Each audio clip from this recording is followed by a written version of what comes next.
Tara, join me sa paghuli ng mga pusa dito sa BGC.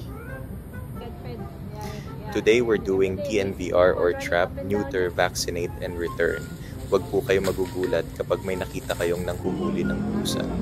Una, we try to lure them by feeding them first, and our kuya from Biyaya will be the one to get them.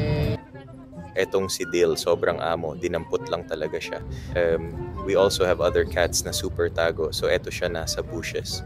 Of course, we label them kasi once makapun na sila at ma-vaccinate for rabies, we bring them back to where they are. Wala po kaming nakukuhang funding mula sa Taguig, lahat po ito ay volunteer money. Ayan, madami-dami na tayong nakuha. Mga nasa 30 cats ang ating nakuha for this night. After a few days, ibabalik na natin sila uli, pero ngayon, bakasyon muna sila sa Biyaya. Salamat sa ating mga volunteers, and that's it for our TNVR session. Tara,